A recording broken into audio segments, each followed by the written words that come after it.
Hey guys, welcome to Echo of Soul. This is a massive game chock full of PVE and PvP content, customizable classes, and drop-dead gorgeous environments. There's too much here to fit in just one video, but we want to start with some of the awesome PvE options that EOS has in store. To do that, we're going to take you through a day in the life of a warrior. This is Magnus. Say hi, Magnus.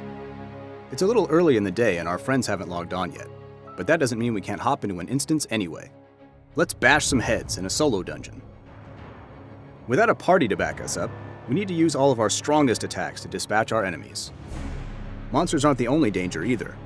There are a few tricks and traps in the environment as well. Like that cloud of poison there. A solo boss will only drop gear for the class you're playing, so it's a really efficient way to gear up for more late game content. And hey, even if you don't need the gear, there are leaderboards keeping track of the fastest clear times, so you can always compete against the rest of your server for bragging rights. Alright, we've picked up a few upgrades from the solo dungeon, so we're going to head to the city of Agnya for a break. Agnya is sprawling and picturesque, as a capital city should be. It's vast enough that there are even airships to provide shortcuts between districts. Once you've had a look around, you can spend some time chatting with fellow players and finding your next quest. There are over 1,600 quests in the game, so you'll be busy for quite a while. The city is also a great place to buy and forge new gear. Let's take the opportunity to deck Magnus out with some of his new armor. Agnya also happens to be the best place to find other players, and hook up with your guildmates for party quests. Our friends have logged on and they're ready to rock. We're suckers for variety, so we're bringing the whole range of classes to this party. The Rogue, the Archer,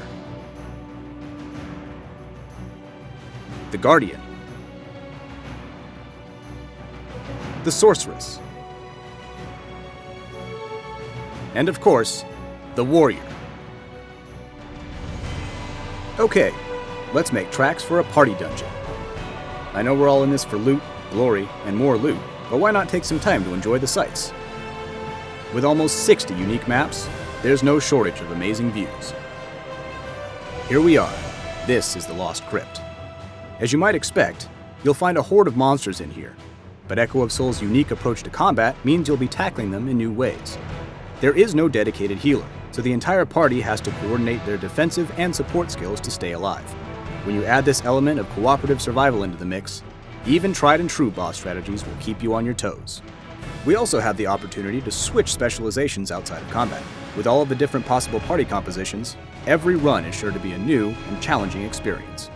As a warrior, Magnus can either tank or go for sustained melee damage. The Archer, on the other hand, can inflict maximum damage at range or buff the party in a support role.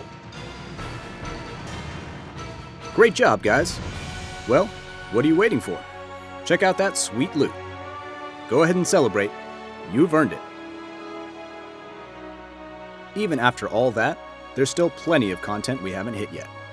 You can visit the Infinite Dungeons for randomly generated instances chock full of baddies.